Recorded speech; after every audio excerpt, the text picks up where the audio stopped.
नमस्कार दोस्तों। अपने बैंकिंग प्रैक्टिस की क्लास को हम लोग आगे बढ़ाते हैं। आज पहला सवाल काफ़ी इजी हमने लिया है, बट एक एलिगेशन के कंसेप्ट पे है। चलिए सवाल देखते हैं।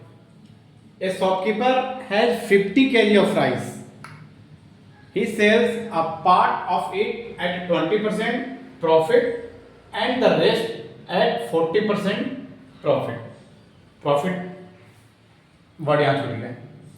If he gain 25% on the whole, find the quantity sold at 20% profit.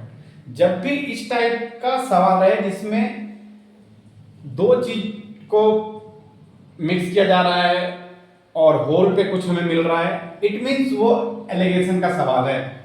अब यहाँ पे हमें दिया हुआ है कि कुछ पार्ट को 20% पे बेचा, कुछ पार्ट को 40% प्रॉफिट पे बेचा और ओवरऑल उसे 25% का गेन हुआ। इट मीन्स हम लोग यहाँ पे लिख देंगे 20, यहाँ पे लिख देंगे 40 और जो ओवरऑल आता है वो हमेशा बीच में आता है। ओवरऑल हमें मिला यहाँ 25% का गेन और टोटल 50 kg का राइस है। इट मीन्स अब ये जो 50 kg का राइस है इसको वो दो पार्ट में कर दिया, ऐसे ये और ये, तो इसका रेशियो हमें मिल जाएगा इस एलिगेशन के मेथड से। तो एलिगेशन का रूल जैसे आपको पता है कि फर्स्ट जो बड़ा होता है यहां से शुरू करते हैं और इस डायरेक्शन में जाते हैं। तो 40 माइनस 25 15। उसके बाद जब इस डायरेक्शन में आते हैं तो हम बीच वाले से इसे माइनस करते हैं। 25 माइनस 20 आ गया 5। इट मीन्स ये 3:1 के रेशियो में बेचा गया है।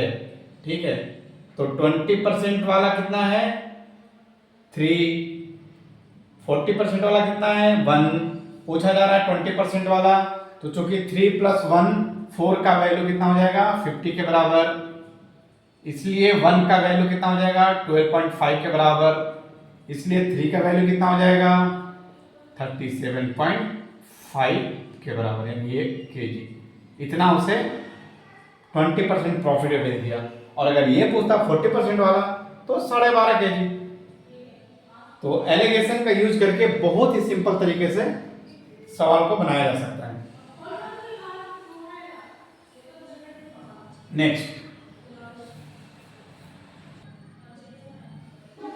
आइए, नेक्स्ट सवाल ये एसआई और सीआई से रिलेटेड है। इस सवाल में ये बोला जा रहा है अली डिपॉजिटेड ₹P, एक अमाउंट P जो कि एक स्कीम में इन्वेस्ट कर रहा है 3 सालों के लिए 10% पर एनम एसआई के रेट से। इट मीन्स उस स्कीम से उसे कितना मिल जाएगा 10% पर एनम 3 साल के लिए। इट मीन्स उसे 30% का इंटरेस्ट मिल जाएगा इस पे P पे। इट मीन्स वो पैसा कितना हो जाएगा आफ्टर 3 इयर्स 130% ऑफ P हो जाएगा। सवालों को सबसे पहले हमें अप्रोच पता कर लेना कि कैसे सॉल्व करना है, अदरवाइज काफी टाइम लग जाता है। जैसे इस सवाल को हम लोग सबसे पहला ये देख लेंगे कैसे शॉर्टकट वे में सॉल्व कर सकते हैं। ट्रेडिशनल वे में काफी टाइम लगेगा, इसे हम लोग इसलिए शॉर्टकट मेथड से सॉल्व कर रहे हैं। सेकंड क्या है, he invested the amount received after 3 years in scheme B. ये जो अमाउंट मिला इस अमाउंट को दूसरे स्कीम में इन्वेस्ट किया जिसमें उसे 2 साल के लिए इन्वेस्ट करना है, लेकिन सीआई के रेट पे, और रेट दिया हुआ है 10%। ठीक है, तो हमें पता है 10% अगर 2 साल के लिए इन्वेस्ट किया गया तो वो हो जाता है 21%। तो if the interest received, it means जो 21% उसे मिला उसका वैल्यू कितना दिया हुआ है 819। तो यहाँ से हम लोग 100% का वैल्यू निकाल सकते हैं। 21% इक्वल टू 819, इसलिए 100% equal to 819 divided by 21 into 100%। से परसेंट खत्म, 21 से ये कट जाएगा कितने बार में, 21 से 3 बार में, 21 के 63, 63, 8, 71, 10, 81, 189 तो हो जाएगा 21, 9, 39। इट मीन्स 100% का वैल्यू कितना है, 39। बट ये हमारा आंसर नहीं है। क्यों? क्योंकि ये P का वैल्यू पूछ रहा है और ये 130% का वैल्यू होगा 3900, क्योंकि उसने इंटरेस्ट के साथ जो रिसीव किया था उससे CI में उसने इन्वेस्ट किया। तो अब इस चीज को हमें इक्वेट करना है कि 130% of P is equal to 3900। इसलिए 100% of P is equal to कितना हो जाएगा, 3900 डिवाइडेड बाई 130% इंटू 100% से कट गया 13 से 3 यानी 30 बार में यानी 3000। तो ये हमारा हो गया आंसर। उम्मीद है कि आपको समझ में आया होगा। फिर से मैं एक बार समझा देता हूं। क्योंकि वो पहले एसआई पे इन्वेस्ट किया इसलिए उसे इंटरेस्ट 30% मिला, इसलिए वो अमाउंट अपने आप में 130% हो जाता है। अब इस 130% को उसने वापस सीआई में इन्वेस्ट कर दिया और जिसका कि इंटरेस्ट दिया हुआ है, इसलिए हम लोग यहां से 100% निकाले। बट ये जो 100% है वो इसके 130% के वैल्यू के बराबर है, तो हमने इक्वेट कर दिया। 130% इक्वल टू 3900, इसलिए 100% इक्वल टू 3000। आंसर। नेक्स्ट, आइए नेक्स्ट सवाल देखते हैं। ये टाइम एंड वर्क का सवाल है। इस तरह के सवाल में जब भी मेन और वुमेन दिया रहे तो सबसे पहले हम लोग इक्वेट करते हैं और उससे एफिशिएंसी निकालते हैं मेन और वुमेन का। जैसे 10 मेन 6 डेज में काम को कंप्लीट कर रहे हैं, तो हमने क्या लिख दिया, 10 men into 6 days is equal to 6 women 12 days में कंप्लीट कर रहे हैं, तो 6 वोमेन इंटू 12 डेज। अब ये 6 से 2 टाइम्स में कट गया,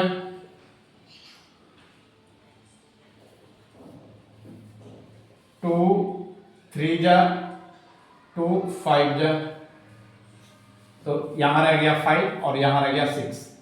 तो मेन और वोमेन को एक साथ ले आएंगे तो यहां हो जाएगा 6 और यहां नीचे चला जाएगा 5। तो यहां से हमें एफिशिएंसी मिल जाता है। मेन की एफिशिएंसी 6 और वोमेन की एफिशिएंसी 5। अब सवाल में कुछ नहीं है, जैसे हमें एफिशिएंसी मिल गया तो किसी एक एलएचएस या आरएचएस को लेकर टोटल वर्क निकाल देते हैं। तो यहाँ पे मेन का एफिशिएंसी हम लोग जैसे 6 रखेंगे तो आ जाएगा 10 इंटू 6 इंटू 6, तो ये कितना हो गया,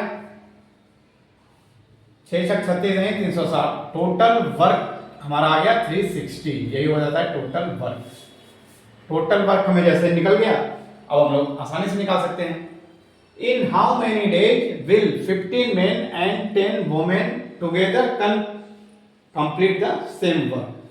अब एक मेन 6 काम करता है तो 15 मेन कितने काम करेंगे, अकॉर्डिंग टू क्वेश्चन 15 मेन और प्लस 10 वुमेन का निकालना है। तो मेन का एफिशिएंसी 6, तो हम लोग यहाँ 6 का वैल्यू पुट कर दिए।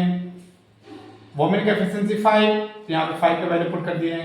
तो इनका एक दिन का ये काम निकल के आ रहा है 90 प्लस 50 मीन्स 140। इट मीन्स 140 काम ये एक दिन में कर सकते हैं। टोटल काम है 360, इसीलिए टोटल टाइम को कितना लगेगा, 360 डिवाइडेड बाई 140, 0 से 0 कट गया, ये 18, ये 7, 18 बाई 7, इसको मिक्स फ्रैक्शन में चेंज करना है तो 7 गुना 14 4 18, ये हमारा आंसर आ गया। तो होप समझ में आया होगा कि सबसे पहला टास्क एफिशिएंसी निकालना, उसके बाद टोटल वर्क निकालना, उसके बाद जो लास्ट का दिया हुआ है 15 मैन या 10 वोमेन, उससे उनका एक दिन का काम निकालना। एक दिन का जब हमें काम पता है, टोटल वर्क पता है, तो कितना टाइम लगेगा हमें पता हो जाएगा। नेक्स्ट आइए नेक्स्ट सवाल पे। ये मिक्सचर और रेशियो का एक सवाल है। इस तरह के सवाल में एक मिक्सचर रहेगा, उनका रेशियो दिया रहेगा, कुछ मिक्सचर को रिप्लेस किया जाएगा वाटर से या मिल्क से, और उनका फाइनल रेशियो दिया जाएगा। तो सबसे पहला क्या दिया हुआ है, एक हमारे पास मिल्क और वाटर का मिक्सचर है, रेशियो रिस्पेक्टिवली क्रमशः 10:3 है। अब 26 लीटर रिमूव किया गया मिक्सचर को रिमूव करने के बाद रेशियो में कोई फर्क नहीं पड़ता है। सबसे मेन कंसेप्ट ये याद रखना है।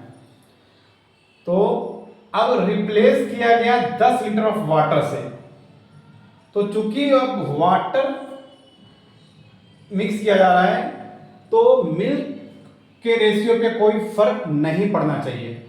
तो इसलिए हम लोग क्या करते हैं, जो हमारा फाइनल रेशियो दिया हुआ है 5:2, इसमें मिल्क का रेशियो सेम करते हैं सबसे पहले। तो चूंकि यहां 10 है तो हमें यहां भी 10 करना है, तो इससे 10 करने के लिए हमें 2 से इसमें मल्टीप्लाई करना पड़ेगा। तो जैसे ही 2 से मल्टीप्लाई किए ये हो गया 10 और ये हो जाएगा 4। तो अब हमें इस रेशियो को लेके चलना है। ये मिल्क बराबर करने के बाद वाटर 3 से 4 हो गया, तो वाटर के रेशियो में जो इंक्रीमेंट हुआ 1 यूनिट का, वो क्यों हुआ, क्योंकि 10 लीटर ऑफ वाटर ऐड किया गया है। इट मींस 1 यूनिट का वैल्यू 10 के बराबर है। तो अब हमें इनिशियल मिक्सचर पूछे, फाइनल मिक्सचर पूछे, किसी को भी हम लोग बता सकते हैं।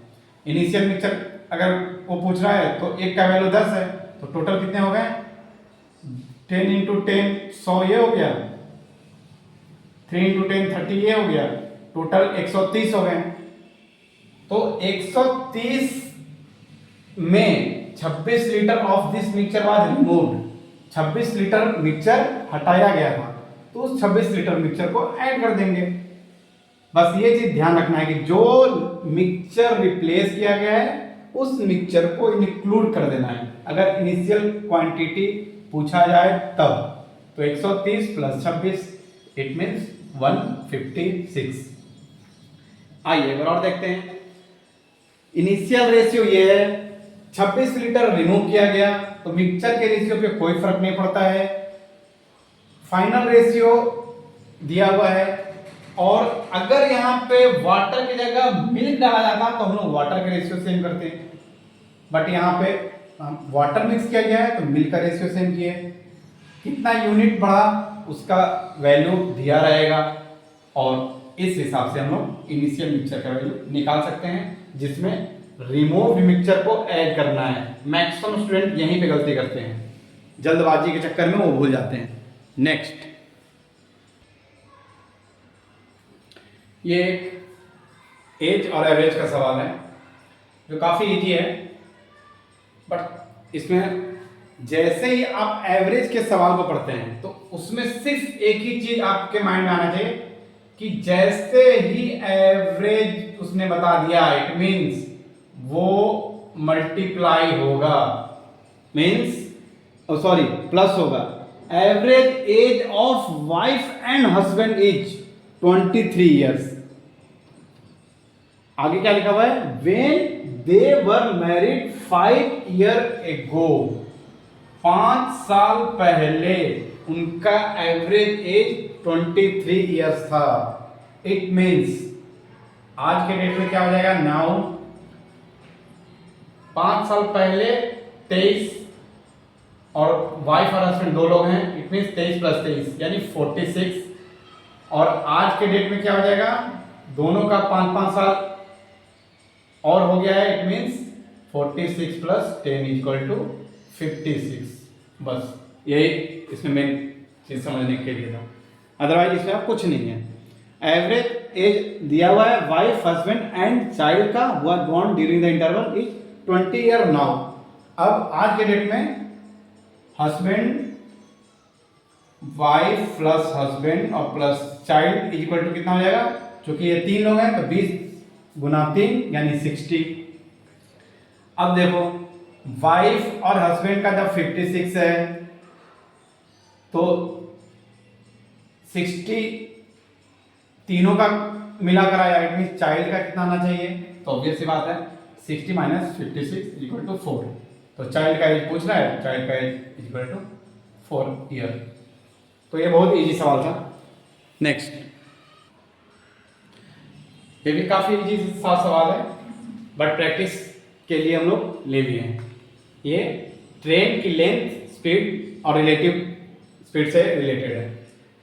इसमें क्या बोला गया है, एक train travelling at speed of 100 kilometre overtakes किया एक बाइक को जो कि 64 किलोमीटर पर आवर की स्पीड से चल रहा है और 40 सेकंड में क्रॉस ओवरटेक कर दिया। ओवरटेक का मतलब ये होता है दोनों सेम डायरेक्शन में जा रहे हैं, तभी हम लोग किसी को ओवरटेक कर सकते हैं। अब चूंकि सेम डायरेक्शन में जा रहे हैं इसलिए इनका रिलेटिव स्पीड कितना हो गया, माइनस हो जाता है, तो आ गया 36 किलोमीटर पर आवर को मीटर पर सेकंड में कन्वर्ट करेंगे तो आ जाएगा 10 मीटर पर सेकंड।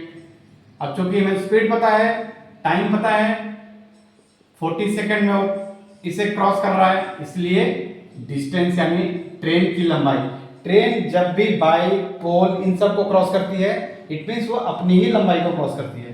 तो distance equal to speed into time, speed 10 time 40, ये जो भी आएगा वो मीटर में ही आएगा, 400 मीटर। नेक्स्ट, आइए नेक्स्ट सवाल पे आते हैं। ये थोड़ा सा लॉजिकल क्वेश्चन है नंबर सिस्टम का। इसमें ये कहा जा रहा है a number is such that when it is multiplied by it it gives another number. ठीक है, अभी हम लोग यहाँ तक पढ़ते हैं। सपोज किसी नंबर को हम लोग x मान लेते हैं तो ये हो गया original number.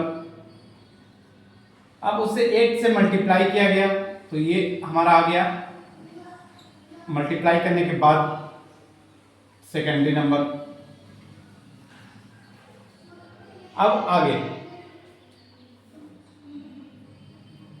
When it is multiplied by 8 means इस संख्या के बारे में बात कर रहा है, it gives another number which is as more than 153, जो कि 153 से उतना ही ज्यादा है जितना कि original number itself is less than 153। It means ये 153 से ज्यादा है और ये 153 से कम है और ये उतना ही ज्यादा है जितना ये कम है। इट मींस 153 इनके बीच में आएगा। ठीक है, अब 153 इनके बीच में आएगा तो ये इतना ही ज्यादा है जितना कि ये कम है। तो इस हिसाब से हमारे पास एक इक्वेशन मिल गया, 8x minus 153 is equal to 153 minus x। बस इसे सॉल्व करना है, आंसर आ जाएगा 8x प्लस x 9x और 153 प्लस 153 300, 306। इसलिए x का वैल्यू 9 से कितने मार्क कट जाएगा, 9 से 27, 3 6 9 36 34। इसलिए जो ओरिजिनल नंबर है वो हमारा 34 आ गया। इसका 25% चाहिए मीन्स इसका 1/4, तो 34 का आधा 17, 17 का आधा 8.5, इसलिए 25% इक्वल टू 34/4 इक्वल टू 8.5। बस ये थोड़ा सा लॉजिकल क्वेश्चन था, ठीक है, इसलिए लिया गया। नेक्स्ट, आइए नेक्स्ट सवाल देखते हैं। ये मेंसुरेशन का एक सवाल है, सिलेंडर के बारे में दिया हुआ है। तो सबसे पहले सिलेंडर के बारे में आपको फॉर्मूला याद आ जाना चाहिए। सिलेंडर का अगर वॉल्यूम पूछा जाए तो पाई आर स्क्वायर एच। अगर सिलेंडर का कर्व सरफेस पूछा जाए तो कर्व सरफेस का फॉर्मूला क्या हो जाएगा, curve surface area equal to 2 pi r into h. और अगर टोटल सरफेस एरिया पूछा जाए तो इस केस में क्या हो जाएगा, 2 पाई आर एच और प्लस एक सर्किल ऊपर बनता है और एक सर्किल नीचे भी बनता है। सिलेंडर का फिगर यही होता है।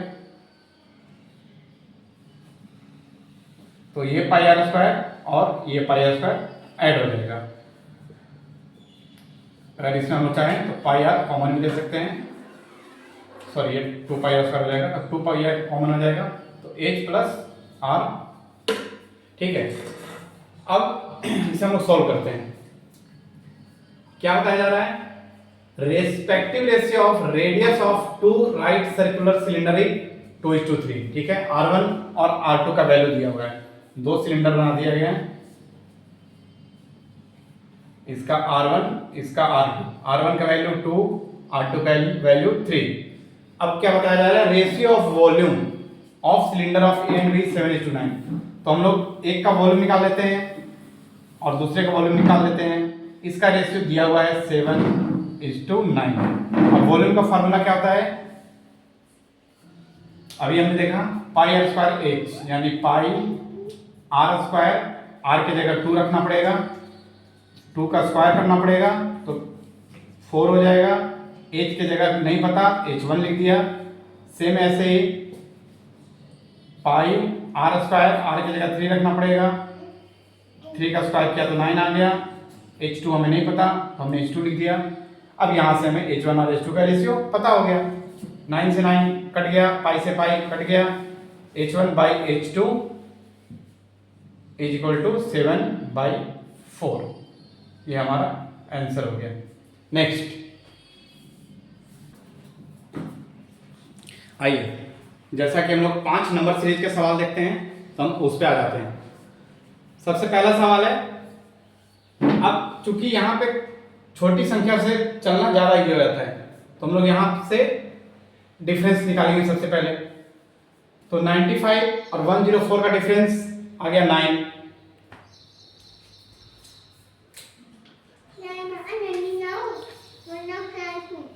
ये हो गया 9। इसका डिफरेंस तो हमने देखा 27। इसका डिफरेंस तो हम लोग देख रहे हैं 131, मीन्स यहां से आ गया 69 प्लस 10 79 और 2 मीन्स 81। तो हमें यहां दिखना शुरू हो गया। 9 मीन्स 3 का स्क्वायर, 27 मीन्स 3 का क्यूब, 81 मीन्स 3 का पावर 4। तो ये 3 का पावर 5 ही होगा, हम लोग देख सकते हैं। 3 का पावर 5 मीन्स 81 इंटू 3 और 3 की 24 243। इसका डिफरेंस 243 आना चाहिए, करके देख लेते हैं। 5 - 2 3 और 45 - 3 24 सही है। इट मीन्स यहाँ पे हमारा डिफरेंस क्या आएगा, तो 3 का पावर 1। अब ये हो क्या रहा है, सारे ऐड होते जा रहे हैं, तो यहाँ पे किसमें ऐड 3 किया जाए ताकि 95 आ जाए, तो वो आंसर आ जाएगा 92। इजी था।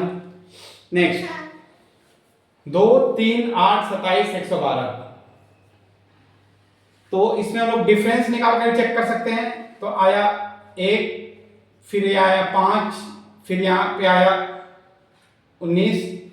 तो कोई पैटर्न फॉलो नहीं ये कर रहा है, तो उसके डिफरेंस वाला हम लोग छोड़ देते हैं। अब हम लोग क्या देख रहे हैं, इंटू 1 + 1 इंटू 2 + 2 इंटू 3 + 3 ये फॉलो कर रहा है। 2 × 1 + 1, 3 × 2 + 2, 8 × 3 + 3, सेम ऐसे ही 27 × 4 + 4। तो यहाँ पे आ जाएगा इंटू 5 + 5, 112 × 5। तो 560 प्लस 5 565, ये हमारा आंसर आ गया। नेक्स्ट सेम हम लोग यहाँ डिफरेंस पे काम करेंगे। डिफरेंस देख रहे हैं तो ये 12 10 8 6, तो यहाँ पे डिफरेंस आएगा 4। ये क्या हो रहा है, इंक्रीजिंग ऑर्डर में है तो भी इंक्रीजिंग ऑर्डर में आ जाएगा। 81 प्लस 4 85, ये हमारा आंसर हो गया। नेक्स्ट अब ये थोड़ा सा यूनिक सीरीज है, इसमें हम लोग क्या देख रहे हैं 36 से 37 हुआ है और फिर ये घट गया है, फिर ये बढ़ गया, फिर ये घट गया है, तो मल्टीप्लाई तो हो नहीं रहा है, तो डिफरेंस पे ही चलना पड़ेगा। तो इनका डिफरेंस 1, इनका डिफरेंस 4, इनका डिफरेंस 9, इनका डिफरेंस 26 6 32 10 42 16। तो अब हम लोग यहाँ डिकोड कर चुके हैं। ये 2 का स्क्वायर, ये 1 का स्क्वायर, ये 1 का स्क्वायर, ये 2 का स्क्वायर, ये 3 का स्क्वायर, ये 4 का स्क्वायर,